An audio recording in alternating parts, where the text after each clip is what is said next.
Hey everybody, Nick here, and today I have a video for you that I think will be anticipated by some, which is my Knife of the Year 2018 video. So before we get too deep into it though, I want to make an announcement of a quick rule change. So in prior years, the rule was that in order to qualify for the best of the year, it had to be released during that calendar year. So it would have had to been released in calendar year 2018. The problem is this is, although it's a fine approach, and it's definitely one way to do it, it is unfair to two classes of knives that I kind of want to I want to fix this. To start with, it is unfair to knives that are released in late December, because there I literally could not get it out there. I couldn't get it into the movie, and so as a result, I didn't have enough time to carry it. I couldn't even. So they wouldn't be able to qualify ever, and that's not cool. The other issue, and the other time it's not fair, is when I'm late to the game on something, whether because I got on a wait list early and it only arrived at the very end there, or because I didn't hear about something for a little while and then I discovered it. And so although I'm doing my best to keep this sort of a running window sort of thing, it's not going to be like, hey, your winner this year is the Spyderco Frn. No, that's not what I'm doing here. But I just want to be very fair, especially as I'm likely going to grow increasingly behind the times as my time is relatively limited. So I want to make that change for now and forever. But there you go. The other thing I want to highlight as always is that this is my own personal opinion. This is not like a survey of the industry. This represents nothing more than one jackass telling you what his favorite knives were. And if you're also curious about other categories, go ahead and listen to Gear Geeks Live. It's geargeekslive.com. It's a podcast I do with Tony Scullambrini. Well, more specifically, he does with me because he kind of started the thing. But anyways, we're going to talk about our Gear of the Year and go a little bit more broadly than this. But okay, enough preamble aside. Let's go on ahead and talk about the categories. I've broken it down this year into three different categories. The first category is the budget gear. Knives under $100. And I think that's a useful number because over $100, you're getting to the point where that's just prohibitive for a lot of folks. Even within the States or especially without, where you get in, much higher prices, things like that. So I feel pretty comfortable keeping budget limited to there. Then the second category is the $100 to $300 range, and that's here in the middle. These are knives that come in someplace in that realm, and those are definitely there. You can get as good a knife as you can possibly want, and then on the high end you've got your crazy high end stuff like all of these guys over here, and this is 300 plus, and and the sky is the limit, although practically speaking I don't review the really high end stuff for my channel. Check Dr. Frunky if you want that stuff. But anyways, nevertheless, those are the three categories here that we're going to be working with, and we are going to try and find the very best knife in each of those categories. So let's go ahead and jump into it with budget knives. Okay, so first on the budget side, we have to start with some honorable mentions here. Wait, see, Hunter, come on, little guy. What are you doing here? You know you can't win. That would be bias.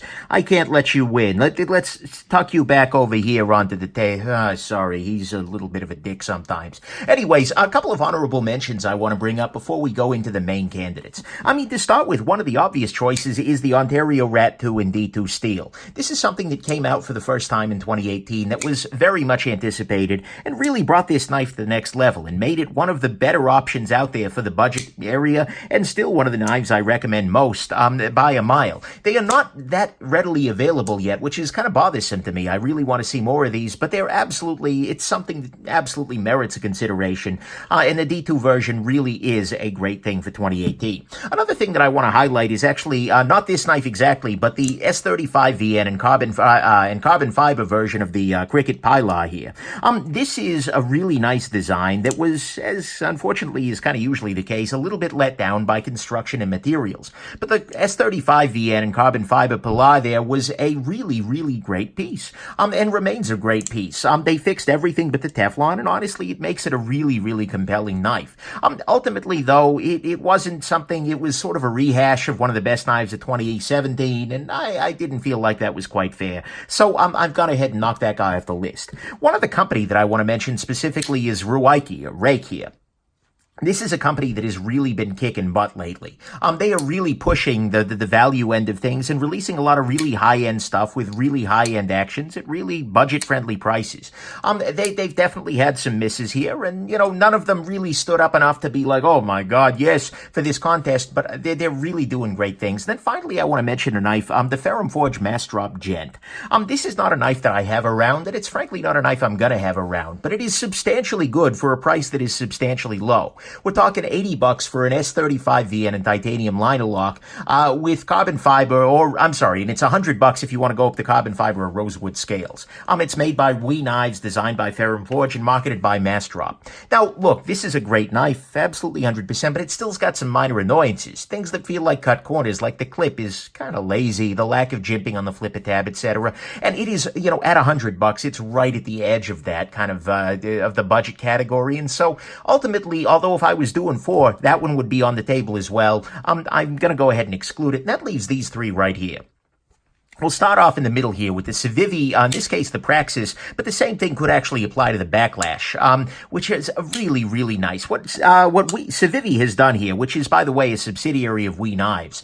This is WE Knives' budget little area. What they have done here is they've created these budget-friendly knives that combine a really stellar WE Knives quality action with higher-end finishing and some materials. Even if they're just polishing this up a little bit, it adds a little something relative to a lot of your budget options out there. And then they're using a steel that is actually way better than I gave it credit for. After looking at cut tests, I was not quite fair to the steel. It's a steel that is, it's 9CR 14 MOV, I believe, and it works. It's probably going to be fine for everyday carry. But anyways, they are doing a very, very high quality knife here that feels substantially more expensive than it is, and they're doing it at 40 bucks, which is actually quite impressive, and makes this definitely an entry for best budget knife of the year. The second one I want to highlight is this little guy. This is the Crkt Lck. So this is one of the most compelling, if not the most compelling, budget knives out there from an American-made company, and this is really on the budgety end of budget. This is coming in at 25 bucks. And the amazing thing about this knife is that it is on washers and still has a stellar unassisted action. That's right, this is an unassisted knife, yet at the same time, it is damn near drop shotty. And this one is relatively new, too. It hasn't been given the full clean out. Thank you very much, by the way, to Frankie and Bird for sending this little guy along for me. But nevertheless, this is a beautiful, beautiful little knife here, and it's very easy to recommend at 25 bucks. And it's proof, as I think 2018 has really started to show us, or maybe to finalize to the world, we don't need assist to have a good budget knife anymore. We don't need that hack. So it's nice to see them not using it. So this is a really, really high-end piece, at least for the price, and is pretty damned impressive. Then finally on the budget front is this little guy. And given this is the most expensive of the budget knives out there, we're coming in around 90 bucks, and so it's right toward the top of the range. But the thing is, by releasing the Chaparral, what Spyderco effectively did, it's actually worth noting, the Chaparral has been around for a good long time. But this new version, the FRN version with these nylon scales, is kind of a game changer because it brings the price way down. Previously it was carbon fiber, it was like 120, 130 bucks. That's a lot of freaking money. Well, no, that's not a lot of freaking money, but it is definitely a much higher number than this one is. But what Spyderco has done by releasing the Frn Chapel here is they have effectively dropped a Delica killer. One of my very favorite knives out there, the Delica, has kind of become like, why would I pay 75 bucks for this when for 15 bucks more I could get this? And this has a lot of advantages to it. It is a higher-end steel than the Delica with CTS XHP. It is a better build quality. It's made by the Taichung factory rather than the Japanese factory, that is. It has a thinner blade, which makes for even more sliciness. This is a really super slicey knife here. It has what is, in my opinion, a better clip. I love the Spyderco wire clip a lot. It's also a little bit smaller and a little bit easier to carry without sacrificing all that much usable blade length. I mean, we can see here, these are not so different in terms of usable length here, yet this little guy gives you a full finger choil and everything. Honestly, I look at the Chaparral as being sort of the Delica 5. It's the Delica's next evolution. And, you know, at only 15 bucks more, it's really hard for me to recommend going Delica when you can just jump up a little bit further and get something that is truly incredible. And this knife is truly incredible. And so, to me, those are definitely the 3 best budget knives of the year. But to narrow the field a little bit, we have to just find one of these guys here. The LCK, I like it. It's a stellar budget choice, and it is a very easy recommend at 25 bucks. And frankly, this is a knife I've sent a lot of people to over the last year. I mean, it really blew me away, and it continues to. But unfortunately, at 25 bucks, there are some issues with it, namely the thick stock on this guy, as well as the steel is 8CR13 MOV, which is just not a stellar steel, and makes me feel like, you know, this is a great knife at 25 bucks, but it may not be objectively just a great great knife. And so I think, although it's still really excellent, and this is something you should seriously consider picking up, it's not going to win this round. Then the Civivis. So the Civivis are really, really great. But the problem is that they are in hotly contested territory. You've got so many Chinese brands right now making these $40 knives. You've got Ruwaiki, Rake, Best Tech, Real Steel. Everybody is kind of in this $40 knife range. They are just plowing through it one by one by one. And it feels like every month somebody is dropping something else that's brand new. I mean, heck, not so long ago, this guy was the, oh my God, how are you doing that for that kind of money? And then Wee comes along and does this. And so the competition is really, really strong. And I feel like this being a relatively recent entry into the competition means that maybe next year, by this time, we'll be seeing something else new from a Chinese company at $40 that we're like, oh my God, how are they pulling this off? And this will fall behind. So I think it's a really compelling budget option. They're absolutely something you should look into, but it's not something that I feel like may stand the test of time as a classic design. And that leaves behind right here the FRN Chapel here, which does take this round, being both a great knife,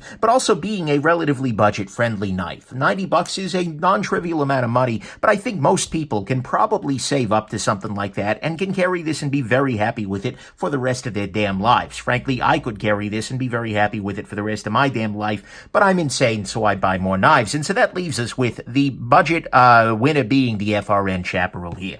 Let's go ahead and check out the mid-range. So on the mid-range front, we got three different options that are really great. First, a couple of honorable mentions again.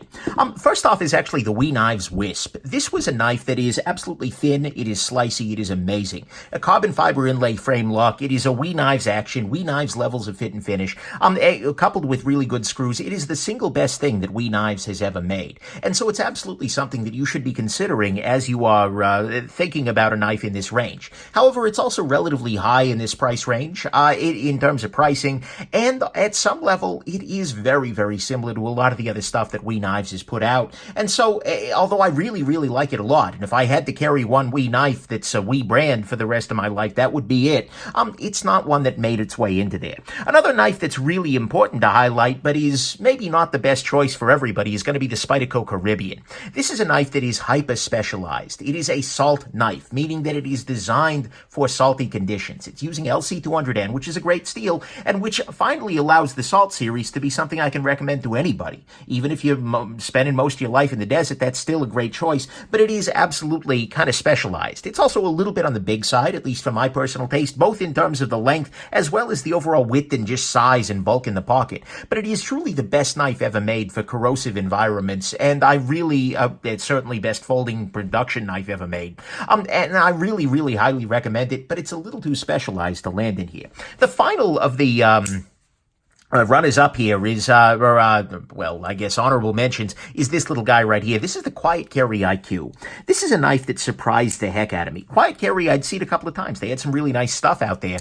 But they went from making knives that were pretty good, you know, like, hey, that's kind of neat, right? And then they dropped this guy. It was just like, holy crap, because the design is beautiful. It's just right on point. It is a nice minimalist sort of look to it, but with design touches that really do make it interesting and unique. It has an incredible action on it, as you see in right here. It's it's beautifully done. And although I have a very, very, very small couple of little tiny complaints, like the clip and then the blade steel, they fixed the freaking blade steel.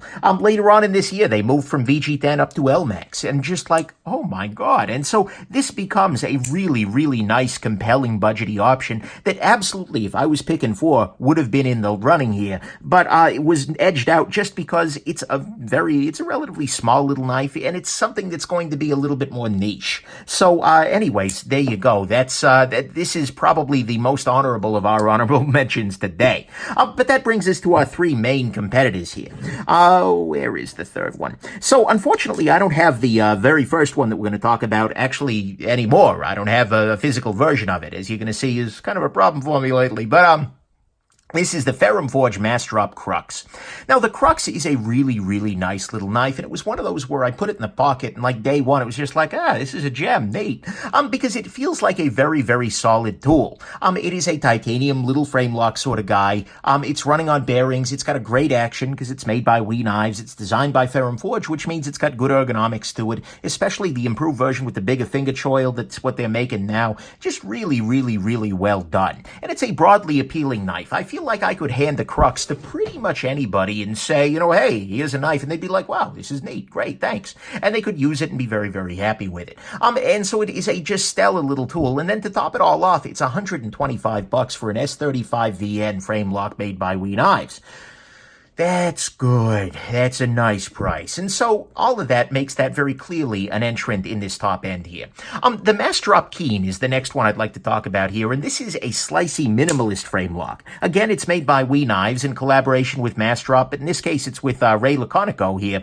But it is a really, really impressive little piece because it brings together a couple of nice things. I mean, the design of it is unquestionably minimalist, but also unquestionably neat. It looks really nice. It's an attractive knife. The finishing on the blade is just done beautifully, but more importantly, the blade on this is just amazing. I love the blade of this. Not only because I like a good spear point, that's a beautiful thing, but also because you're getting S35VN, which is a great steel, but you're getting it ground beautifully thin. Oh my God. So even though the stock is maybe a little thicker than I'd like to see, the thinness of the blade on the whole makes this slice like crazy. It is just a beautiful, beautiful freaking thing. And the ergonomics on it are good. This was another one of those where it's just like, holy crap, yeah, that's a gem. And coupled with the action, coupled with all the other niceness, and the fact that these are now, along with the Crux, just available to purchase through Mastrop rather than having to do the freaking drop system, that's amazing. And so I really, really think this is a great contestant for this year. Then finally, we got this little guy. This is the Three Rivers Manufacturing Neutron. This was, I think, a dark horse. In some level, it was a small company, well, it is a small company, TRM, that has done OEM work for lots of folks. But the thing is, up until the last couple of years, not a lot of people in the knife world had heard of them. And so they have gone from building mostly a lot of other people's knives to building knives of their own. And they're creating a beautiful own brand lineup. I looked at a bunch of them out there, like the Viator, the Nomad, I looked at the Thunderbird. I checked out a bunch of their stuff, but then they dropped this little guy.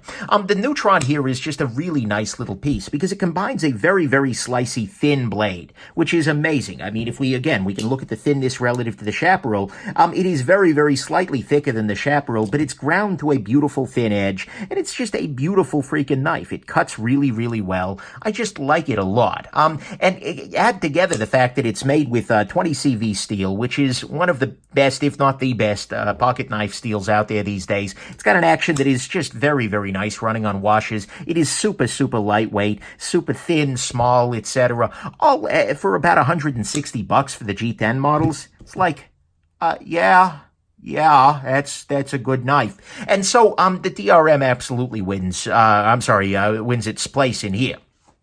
But we have to narrow it down, as always. The Keen here is absolutely an incredible knife. It is a nice working tool, and it is a reminder that we can have a thin grind, even in a modern knife coming from overseas. Seriously, we need to be demanding this, people. I know there's a role for hard use, but come on, knives should cut.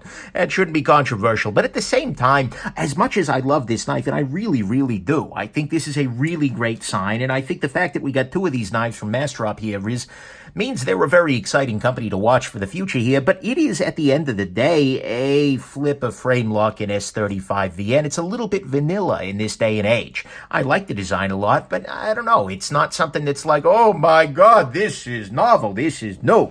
And so, to me at least, I think we can go ahead and take this guy out of the running. And actually, similarly, the Crux here is also an awesome knife, absolutely 100%. It provides a small tool with big performance, but the thing is, a hard work tool, which is really what this kind of feels like it should be, that's running on bearings is still a little bit weird. I'm going to be honest with you. And then the fact that the stock is relatively thick and the clip is a little bit hot spotty means that ultimately, although it's a great knife head, it's pocket pecking like freaking crazy. Let's just be real here. But at the same time, that's not necessarily ideal. And in a way, frankly, both of these guys, the Keen and the Crux, represent sort of both the best and the worst of the current era of knife making, in that they are incredible fit and finish pieces with stellar action grade steel. In fact, they're both made by the same factory overseas. But the problem is they are more overseas made titanium flipper frame locks on bearings. And they're great. That's a great pattern. It's a good design, but everybody's making them. You are not going to stand out with more titanium flipper frame locks on bearings, people. So, or at least it's going to be really, really hard to do so. You have to really go technically excellent. We'll talk about that a little bit later here today. But at the same time, both of those then kind of go out for exactly that reason. And to me, that's why the TRM Neutron ends up the clear winner here. Because the Neutron actually climbs out of a lot of the ruts of modern knife making. It's not a flipper for a freaking change. It's not a frame lock. In fact, it's just a good old-fashioned, secure, solid liner lock here. It is using very thin blade stock, unlike most of what people are doing these days. It is lightweight, and you can still customize it. Using different scales, they make it very easy to customize, as well as nice I mean, this is just a profoundly good knife, and it does all of this with great execution, great build quality and whatnot, as well as just a stellar price with good material. I just freaking love this knife. Honestly, when this guy came to my table this year, it was like it was a breath of fresh air. Because I've been dealing with a whole bunch of knives that were just like, why did you make this? Why did you make this? What's new here? Why did you make this? And then like, oh, I know why you made this. This is neat. And so this really was reassuring. And so it was very, very early on clear that this was going to be in this contest. As soon as this guy came in my table and got into my pocket, it was just like, wow. This is really great. And so, to me, absolutely 100%, the mid-range contest is won by this little guy, the TRM Neutron, stock high-end. Okay, so on the high-end front, first some honorable mentions. See, Hunter, no, you're not high-end. We've had this talk before. I'm sorry. Go back over there. Okay, sorry, he's a little freaking jerk, that guy. Anyways, honorable mention time. To start with, one of the first knives I'd like to mention is the second generation of the Millet Torrent here. The Millet Torrent almost took the prize last year, but they made a couple of small improvements, and then they shipped this little guy here, which is absolutely, I love this knife a lot, this crazy Damasteel version. It's an amazing freaking knife, and I've definitely head over heels with it, but I don't think that the improvements associated with second gen are quite enough to re-enter it in the contest here. And so, unfortunately, although I love the knife, I don't think it belongs here today. The other thing that maybe doesn't belong here, well, actually, another thing that doesn't maybe belong here today is these little guys right here. This is the Hinderer Xm18 and half track. Although the Xm18 on the tri-way pivot system, where you can switch out between Teflon bearings and copper, or phosphor bronze, that is really a major improvement, both in terms of detent, in terms of action, in terms of just overall tolerances. And, and coupled with the half track, which is on the same thing, it's really, really impressive. And this 2018, I think, is the year that people are realizing that Hinderer has showed that they're stepping up their manufacturing game. Hinderer used to be, I used to, say that Rick Hinderer is one of the best knife designers in the world, but he's not one of the best knife makers. But they are really they're addressing that. And now at this point in time, with the XM18 and the half track, both of which I love and both of which are really nice gems, both of them belong here, but they are both, the XM18 is a very old pattern, so I can't really enter it in here. And then the change for the half track was actually a lot less than the XM18, so again, I don't think I can count this as something that is newish for 2018. There's not that much technical revision. And so, those two are going to be knocked off the table, although they're both really, really good high-end pieces. The Wee Eschaton is another one that belongs here, not because it's an incredible knife. In fact, one could make a pretty good argument that it's not really a knife at all. But it is an incredible piece of machining, and it is an incredible piece of art. The Wee Knives Eschaton, I'll put the pictures up on the screen here, but was just really amazing at some weird level. But it's absolutely not something I'd ever want to own to use to cut things. So, although it's worth mentioning, it's not going to win this round. And then finally is Brian Nadeau's Micro Typhoon. There we go. And this is Brian Nadeau's first collaboration with Rayot, a Chinese maker, or more specifically, the first time Brian Nadeau has had them make his stuff. But it is really, really nicely done. And the thing that is different about his collaboration, I think relative to a lot of the other ones I've seen, is that it really feels like Brian was in the driver's seat. They used his very weird detent mechanism, whereas most of their other stuff just uses a stock kind of Rayot detent pivot, etc. It really feels like Brian made Rayot make his knife rather than having Brian Nadeau design a knife for Rayot. And that's a beautiful thing. It's an incredible knife, but unfortunately, the reason it's not on the table right now is that it is sort of a one-and-done affair. It seems like he made a run of them, and then we've had no announcement of future availability on them, and so that's a little bit frustrating for me. And so if I had to pick four, that would be the fourth one here. But at the same time, that's why it got knocked out. So we get to our actual entries here, which are the Hawk Mud Automatic, the Medford Slim Midi Marauder, and the Holt Specter here. So the Medford we'll start with here because 2018 is the year that Medford really stepped up. And, you know, Medford for a long time has been an interesting company in that they're doing weird stuff. They're doing their own thing. You look at Medford knives, you're just like, oh yeah, it's a Medford. But the thing is, from a high-end knife perspective, they've always had this feeling of like, okay, no. The pricing, the materials didn't really line up, and frankly, even the build quality for some of his early work just wasn't up to par.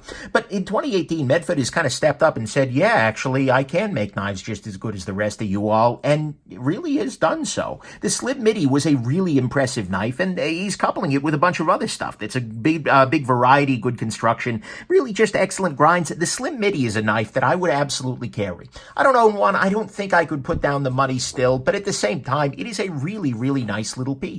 And it is actually compellingly little. It is slim. It is a knife that I think would be a good everyday carry piece for a variety of people. And so ultimately, I really like this knife a lot, and I think it represents incredible progress from Medford, who I was just making fun of a lot in prior years because they were just making these freaking pry bar things, but now it's just like, okay, they have earned my respect as knife makers. They're 100%. I gotta give them credit. This is a huge improvement. Next one up here is the Holt Specter version 2.0. So the Holt Specter, they started making these prior to 2018, but the thing is, version 2.0 with the adjustable pivot came out middle of the year, and this incorporated something that is a really big change. The original Holt Specters had a sort of milled out detent ramp that was quite good. It led to a really nice action. But then they made a change to it, and they swapped it out for an adjustable detent. But it's a really interesting system. You should watch my video on that because I show you exactly how it works. But this actually represents the first adjustable detent that I really actually like, because this has the advantage of, yeah, it still relies on a little tiny set screw, but if that screw falls off, your detent gets really strong rather than being completely absent and dangerous. I think that's a brilliant innovation. It works really well in practice, and it's just a really great thing. And so couple that though with the fact that it is a really technically amazing knife. The Holts are doing great work. They are doing work that is on par with anybody in the world, I think, right now, in terms of machining quality and in terms of fit and finish overall. I mean, they are doing work that is in line with the Grimsmos, in line with Shirogorov, in line with Koenig, in line with all of the really highest of high-end stuff, if not in places exceeding.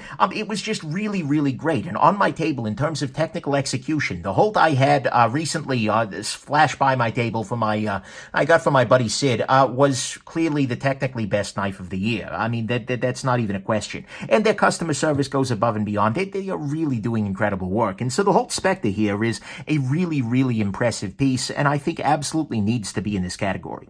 Final one is a little bit of a strange option, but when I thought about it, needed to be here, and that's this little guy right here. This is the G&G Hawk Mud Auto. I did my review of this guy, and I'll be honest with you, the only reason I don't still own one of these guys is that, and by the way, I've got a Holt on order, it just hasn't shown up yet. I'm being fancy, so they're taking their time with it. But anyways, I digress. The only reason I don't own one of these guys right now is that when I moved to California, automatic knives over 2 inches ceased being legal to carry, and so there wasn't any point in my keeping this guy around. So I sold this guy off, and that's something I slightly mildly regret. This is the only auto over 2 inches I'd be interested in carrying anyways. But what this offers is something really impressive, because it feels like a natural evolution of the Mud knife that I'd reviewed before. The Mud, of course, being a sealed pivot system, such that there should be no ability for gunk and grime and whatnot to get into the pivot and gum things up. This is a knife that you should never, ever need to service, although I'd still like the ability to do so. But when they went to the automatic, they made a couple of other changes. They moved to a higher-end steel, 20 CV. They moved to a really nice automatic action. And a knife like this, which is really intended for bad conditions, is one of the times when an automatic is really a great choice. Because that way, you pull this back, it will always freaking open. And it was just really, really compelling. It was the first knife where I saw an automatic, and it was just like, oh yeah, that absolutely needs to be an automatic. That is a really good use. And then, considering it was really built well, and it's the best possible knife, I think, for a lot of really ugly situations, I think that this is a really great contender and absolutely belongs in the top here. But of course, we do have to narrow it down. I mean, to start with the Medford. The Medford is a very, very nice knife. Like I said, I would absolutely own one, although I don't think I would ever purchase one. I don't know. It's hard for me to say. But look, the progress it represents is absolutely stellar, but the problem is it is still very, very expensive. $500 for S35VN is still very high. And you're still using a proprietary pivot. It still has a warranty that is not very open to disassembly. And those things alone are really enough to end up kind of kicking this guy off the table and making this, although a very, very nice knife and a very good sign of progress. Maybe Medford's going to win one of these years, especially at this rate. Who knows? But this is not the knife of 2018 as a result, which leaves these two guys behind. That brings us to the Hawk here. This is a stellar, stellar knife. And for the subset of people who love both automatic knives and awful conditions, this is the very best knife out there, bar none. But the problem is that autos are illegal for a lot of folks, and this auto is now illegal for me. And that's a bit of an issue. And the mud knife itself addresses a relatively smaller niche. You have to end up, I mean, you have to be in crappy conditions for this to make a lot of sense. Because otherwise, you're going to end up with something that's, well, you know, all kinds of issues. You're going to end up with the thickness on it. You're going to end up with all those things are going to make this a little bit less enjoyable. And so I don't think that this, although it's a really, really great knife, I don't think it's the winner this year. And that leaves behind the whole Specter, which is, like I said, amazingly implemented, has some nice technical innovations, and unquestionably is the high-end knife of the year. So let's go ahead and talk about the overall winner. Okay, I know what you're asking yourself. Mirror, mirror on the wall, who's the fairest knife of all? Or I guess in this case, jackass on the phone, who should take the grand prize home? Yeah, that works, right? Anyways, first off, though, I want to take a moment to congratulate everybody who's on the table right now. If you're looking at your knife, or at least a crappy picture of your knife on the table right now, you should be absolutely proud, because you have done incredible work here. I am perhaps more jaded than ever. It takes more and more to impress me every damn day. That's probably not healthy for me as a human, but at the same time, what it means is that to get to this level of recognition is really impressive. You should be absolutely very, very proud and pat yourself on the back. If you believe my opinions mean anything, this is a high honor to be sitting right here. But ultimately, among all of these, there were 3 winners for subcategories, and that's who we got to make our decision among. That leaves us behind the Spyderco Frn Chapel, the Three Rivers Neutron here, and the Holt Specter. So this is really, really hard, because at some level we're apples and oranges. How do you compare a $90 production knife to a, several $100 up to... Actually, right now the Holts have one of these guys up with just a gorgeous knife that if I had this money I would put down in a heartbeat, but a $3,500 is currently the high auction bid on this little guy version. So it's really, they're entirely different worlds here, but I'm going to do my best to choose one here. Each one of these I could be happy with, and each one of these I do own. Well, this one I don't own it yet, but like I said, they're working on that part, so don't hold that against them. But nevertheless, for me, it starts off with the fact that I think that these two knives here, the Chaparral and the Neutron, are in some ways competing with each other. I think that there is a subset of people who would love a Chaparral, and there is a subset of people who would love this little guy, the Neutron, and I think those people overlap a great deal. And if somebody came to me and said, Nick, I got $200. Should I buy the Chaparral or the Neutron? My answer is, I think, always going to end up being the Neutron. I just like this knife a little bit more. This is incredible, and especially at that price point, it's absolutely amazing. But I think this has the edge up in a couple of important ways. And I end up liking this little guy a little bit more, and this gets more pocket time for me than the Chaparral does. And if you said to me, Nick, you can only have one of these two, then absolutely 100% it's going to be the Neutron. And so for me there, the Neutron is a pretty clear winner. I mean, oh God, they're both such good knives, but still, nevertheless. Then there's this. This is hard. And honestly, like I said, it's apples and oranges. This is a production knife. This is a high-end custom machining showpiece. This is meant to be a knife that can get a lot of value into somebody's hands, and this is meant to be a pair of people trying their best to make the very best knife in the world. And coming very, very close, if not there. I mean, this is really, really amazing. And so is this, but in a very different way. But ultimately, and so I can't really make a decision based on merit, because what the heck? So ultimately, what I'm going to make my decision on is availability. These guys have been a little tricky to get, but TRM is working on doing that, working on fixing things up, so they're getting more and more batches of these out. These are going to be more readily available, although this video is probably not going to help that. Let's be real here. Whereas the Holts are just Joe and Angie Holt in their basement cranking out these knives. And so it's really hard to get a Holt Specter right now, and it's a lot easier to get yourself a TRM Neutron. And so in terms of the knife that I think is the best knife of the year and the most recommendable knife of the year, to me, unfortunately, at least unfortunately for the Specter, it's going to be this little guy. I think this is by far the knife that I have recommended to the most people over the course of the year.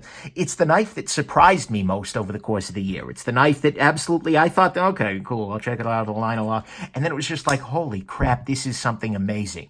And so this was, I think, ultimately, this is going to be my winner. The Holt's amazing, but this is recommendable. It's something I think that most people would really, really like. And I'm blown away by this freaking knife. So the winner for me for 2018, the best knife of the year, is this little guy, the TRM Neutron. Next year, we're expecting a larger version of this called the Atom, because it's bigger than a Neutron. I like that name a lot. Anyways, I digress. But this is a really, really incredible piece, and TRM absolutely is a company to watch, if not the biggest company to watch right now, because they are just starting to knock it out of the park over and over again. The Viator slip joint was amazing. This is amazing. And if the Atom is as good, then holy crap, do we have a big option like that. So anyways, good job TRM, good job Holtz, good job everybody, and yeah, there you go. Hope this has been interesting to you, and let me know what your favorite knife of the year was down in the comments. Sorry for the length here, and have yourselves just an absolutely wonderful rest of your day. Again, good job TRM, keep them up and keep making them. Bye now.